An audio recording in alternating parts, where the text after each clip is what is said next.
Hello and welcome to the Three Peaks podcast, where we take a break from the hike of life and appreciate the views. Today we have a very special guest, Drew Manning. Welcome to the podcast. Thank you guys for having me. It's a pleasure to be here. Would you guys want me to introduce myself or tell you my story, or do you guys already know about Fit to Fat to Fit? Yeah, absolutely. Okay. So I did a crazy experiment about, let's see, how many years ago was this? 2011. Were you guys born in 2011? Yes. You were around. Yeah. Oh, okay. So you guys were really little, probably. So back in 2011, I had this crazy idea. I was a personal trainer, and here I was, someone who was like in shape, muscles, all the things, and never been overweight a day in my life. And then as a personal trainer, I was trying to help people who were overweight, trying to lose weight, right? Yeah. But there was a disconnect. For me, it was so easy. Like, it was so easy, you just eat healthy and you work out. Like, why is that so hard, right? I couldn't understand why it was so hard for my clients who struggled to stay consistent. I couldn't understand why it was so hard for them. And one of my clients told me, he's like, Drew, you don't understand how hard it is for me or for people like me, because for you, it's always been easy. And so I was like, okay. I was like, you're right. I don't understand. I was like, I don't understand why it's so hard. So I was thinking of ideas. How can I gain a better understanding? And for whatever reason, this idea of getting fat on purpose made sense in my mind. And so I decided to go on a journey called Fit to Fat to Fit, where for 6 months, I would stop exercising completely. I would eat all the delicious processed food that we have here in America that you guys probably are very familiar with. Things like Cinnamon Toast Crunch and Mountain Dew and Hot Pockets and, all the good stuff that we have here in America that tastes really good. Right. Super cheap and affordable, and very convenient. And I ended up gaining 75 pounds of fat on purpose in 6 months. I lost it again in 6 months, luckily, very luckily. And I learned so many valuable lessons. It was such a humbling process for me. It was way harder than I thought it was going to be. It helped me develop empathy for those who struggle with their weight, because I've never been overweight.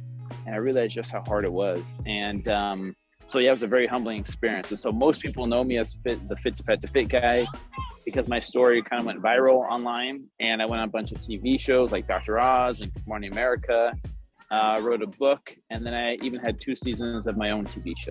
So that's kind of me in a nutshell. That's great.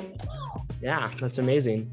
So with Fit to Fat to Fit, when you were thinking of that idea, what were some of the things you were thinking about you wanted to accomplish while doing this? Yeah, that's a good question. So the goal was to really gain as much weight as I could in 6 months. And the idea behind it was, hopefully this would give me a better understanding. And then also I wanted to educate people on just how unhealthy the typical American diet is. Like, it's called the SAD diet, Standard American Diet, SAD, right? Because it's all these highly processed foods that we love. And I wanted to educate people on just how unhealthy a lot of these foods are, because most of us know, fast food. Okay, fast food is unhealthy for us, but crackers and cookies and, cereal and pasta and rice and all these things that we have, sometimes we think those things can be healthy. And a lot of times those things are what's causing the obesity epidemic, here in America. So I wanted it to be educational as well. And then the goal at the end was to hopefully lose the weight, which luckily I did.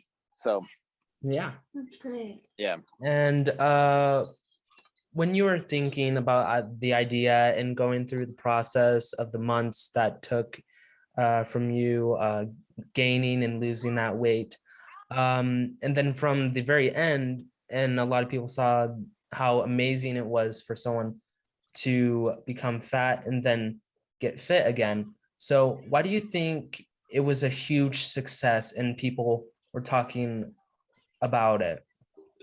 That's a really good question. And I think it's because, honestly, they resonated with me showing how hard the journey was. So not just physically hard, it obviously was physically hard to eat all that food and feel uncomfortable and have digestive issues, which isn't fun.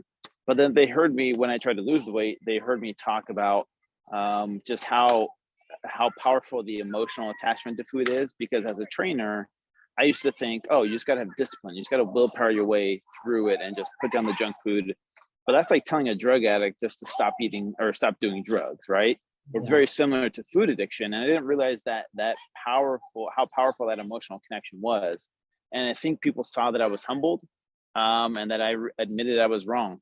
And I think that's what made people resonate with the journey, if you will. And also because it was kind of entertaining. Yeah. This, And I Go ahead, really Edward. like this concept that you had, the fit to fat to fit. And I was just kind of wondering, during your journey of losing the weight, was there any times when you kind of like lost hope, I guess? Ooh, that's a good question. There were some weeks that I hit a plateau. And what I mean by that is I didn't lose any weight that week. And so I kind of had these like small freak out moments because I was like, okay, I need to pull this off. I need to lose this weight, right? And there were some times where even I, as a trainer, was doing everything I was supposed to. I was eating healthy, I was exercising, and the weight didn't come off that week. And I remember having clients before that would tell me, I don't know, Drew, I did everything you told me to. I ate the meals, I worked out every day this week, and I didn't lose any weight. And I used to think, maybe they're hiding something or maybe they're lying. And then for me to experience what they experienced, I was like, oh, okay, I get it now. Like I did everything. I knew I was telling the truth and I followed the plan. And so what I realized is that the body isn't black and white, meaning it's not, weight loss isn't linear. Like if you do X amount of workouts and eat X amount of calories, it's not guaranteed to equal a certain number on the scale.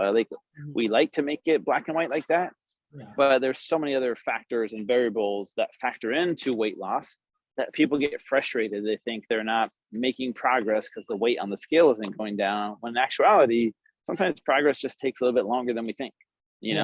Most people didn't gain the weight overnight. It took them years to gain that weight. And they want to lose it overnight though. So And with food, it's something that's important in everyone's life. And sometimes people kind of get the wrong information about different types of food. So how important is it for us to have a healthy diet and stuff like that? that's a really good question. And this is kind of why I did the journey, because to educate people on the importance of food. Because a lot of people in our society, we look at food as, especially as you get older, people look at food as, okay, this food's going to make me gain weight, right? If I eat this cheeseburger with fries and a milkshake, that's going to make me gain fat. But if I eat this salad and drink this water, that's going to make me lose weight, right? So we look at food like that, but food is so much more than just what we put in our mouths. Food affects us at the cellular level. And so if I could do one thing, if I could go back in time and tell my 15-year-old self, especially as an athlete, I played football and I wrestled, if I could teach myself how important nutrition was and is, that would have made a huge difference in my quality of life as a teenager, my energy levels throughout the day, my performance, in the gym or on the field or in school, the mental clarity, better digestion, all these things that we have issues with health wise. It all starts with nutrition. So yeah. And a lot of people don't really know what type of foods they should start eating and all that type of stuff. So what foods would you recommend to people that are trying to change their lives? That's a really good question. A general rule of thumb that I tell people is start off with foods that are whole and unprocessed. And so what I mean by that is if you go on the outsides of the grocery store, like the outside aisle where the produce is, where the meat is, that's generally where you're going to find most of the foods, like the fruits and the vegetables and the high quality meats and things like that. Those are usually on the outside aisles of the grocery stores. But if you focus on the inside, where all the cereals and the cookies and the breads and all the delicious treats we have, that's where you can get into some trouble, because people tend to gravitate towards that food more than they do the chicken breast, the eggs, the tuna, the broccoli, the spinach, the strawberries and other berries. So we tend to gravitate towards the more processed foods. So I say stick with whole foods, stay on the outside aisle of the grocery stores, and that's usually where the whole foods are. Yeah. And another problem I think that is kind of with the fitness world is kind of like a calorie intake. And I feel like people don't really know how much they should be taking in and stuff like that. So for you, what's a good number of calories that people should be taking in? This is where it gets tricky, because every single person is going to be different. So if we did this exactly with an exact calculation for every single person. It would be totally different for each person. Yeah. In general though, they like, you know, it depends. If someone's trying to lose weight, you need to be in a calorie deficit. Mhm. So here's a way to calculate this. If anyone out there wants to go out there, you go and figure out what your resting metabolic rate is. So RMR, or it's also known as the BMR, basal metabolic rate. And what you do once you have that number is then you can enter in some basic information, your age and your weight and stuff like that. Then from there, it can spit you out how many calories a day you burn at rest.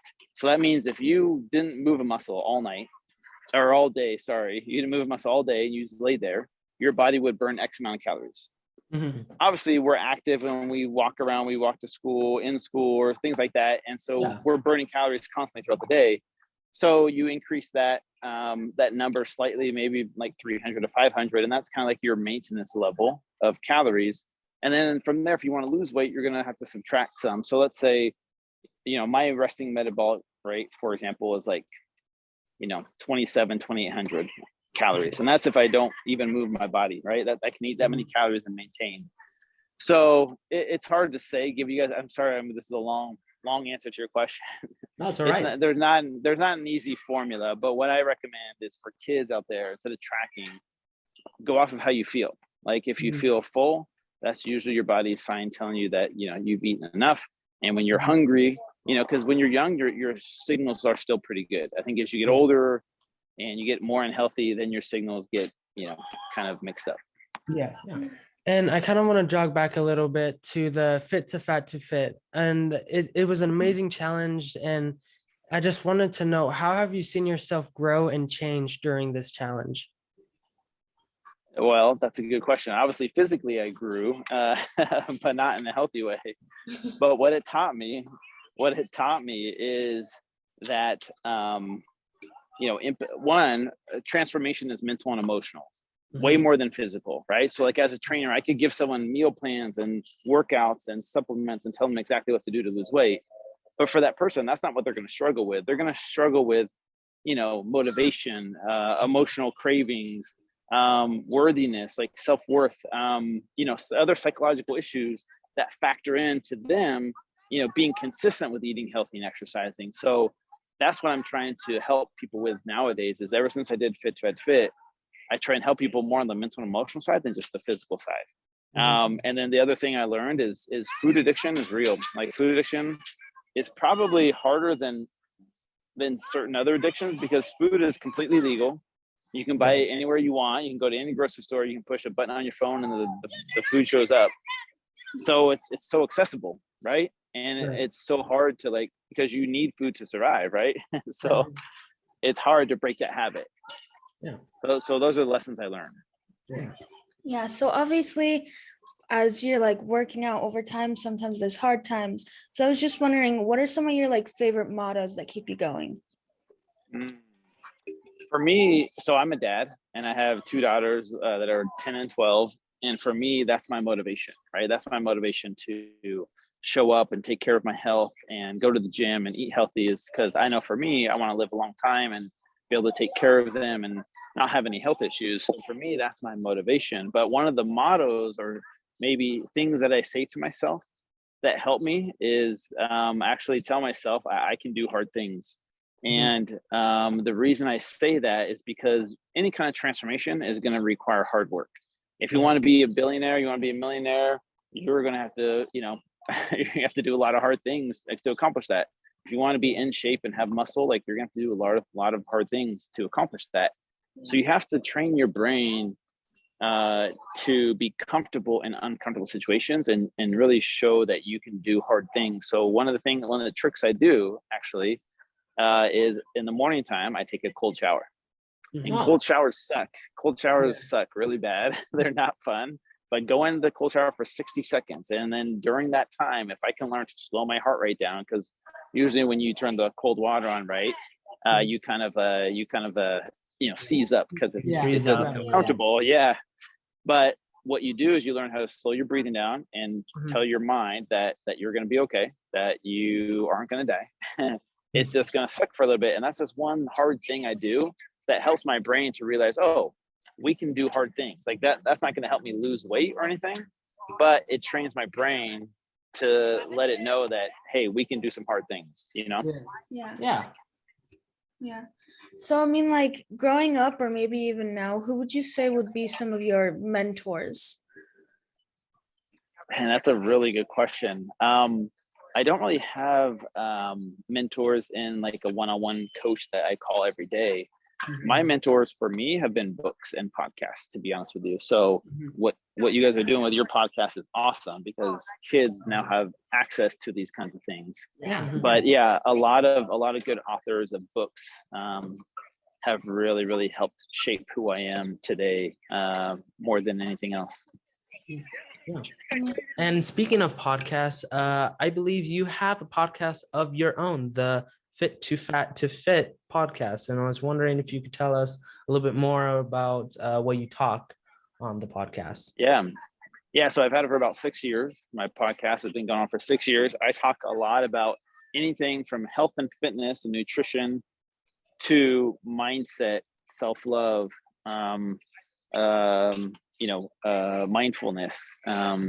So more of like a holistic approach to health instead of just, hey, what's the best workout, or hey, what's the best diet to do? There's some of that in there, but it's mostly focused on complete transformation rather than just physical transformation. Yeah.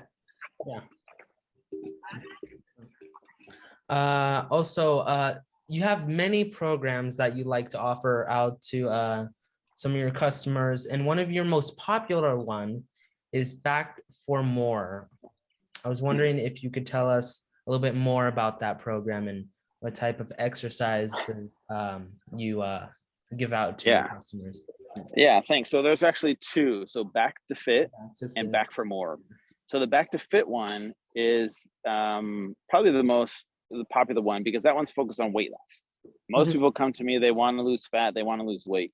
So the Back to Fit program is a monthly subscription through an app that gives you workouts where you get to see me demonstrating how to do each exercise and the modifications. It'll track all your calories in there, all the meals are in there, the grocery list, the recipes, all the things you need, right, for that program. And then the Back for More, which is also in that same app, is more for people that have lost the weight right now. They've lost the weight. Now they're looking to put on some muscle. They want to get stronger. They want to put on some more lean muscle mass. So that's what the Back for More program is focused on, which is a different approach than if you're trying to lose weight. Yeah. And with losing weight and gaining muscle, what would you say is the biggest difference between those two? So to gain muscle, you have to be in a caloric surplus, which means you have to eat more calories than you burn, and you have to lift heavy weights. Okay. Yeah. So like that's just, you have to, if you want to put on muscle and you want to grow that way, you're gonna have to eat more calories than you burn. To lose weight, you're gonna have to eat less calories. You have to eat less calories than you burn, right? So that's going to require a caloric deficit.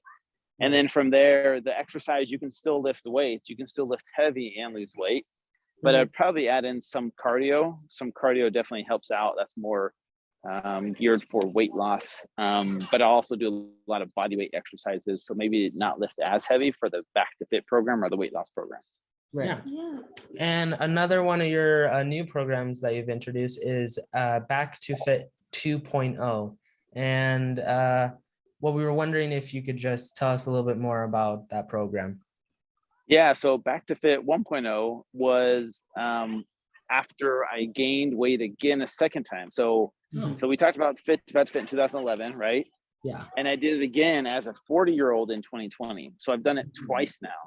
Right. And so when the one I did in 2020, when I went to lose the weight, that was called my Back to Fit 1.0 program, right? That was the exact program that I used to lose the 60 pounds that I had gained during that journey. Back to Fit 2.0 was revamped for the second year with completely different workouts, completely different meals and meal plans, and a lot more bells and whistles, if you will, within the app. Yeah. And you also allowed people to have a partner for this program as well. Yeah, we wanted to make it easier for couples instead of purchasing their own separate subscription, just for like a family, if they wanted to share the subscription between the husband and wife, or maybe the kids or something like that, they could share it. instead of like, hey, only one person can do it. So, you know, just trying to get back a little bit. Yeah. And people all over the world are trying to get into fitness, but they just have struggles with it. So what advice would you give someone that is trying to get into shape, but they just don't know how to start? It's a really, really good question. A couple things. One is to find a support group, you know, whether it's friends or family or an online community nowadays, like Facebook groups and things like that. Find people that are on the same journey as you, that have the same goals as you. And if you can work out with them, that'll be great. So that way it provides accountability, you know, someone to check in with, or someone to be like, hey, did you get today's workout in? That is super important. Another thing you can do, which is helpful, is to go join a class of some type, so whether it's yoga or CrossFit or Zumba, like it doesn't matter, but being a part of a community is really, really helpful. Just getting started, because if you go into a gym, it can be very intimidating. If you don't know what to do or how to use the equipment, you're like, I don't know how to do this stuff, you know, so it can be kind of intimidating. But joining a class with other people that will, you know, make you feel welcome and kind of guide you and help you, that's a great way to get started.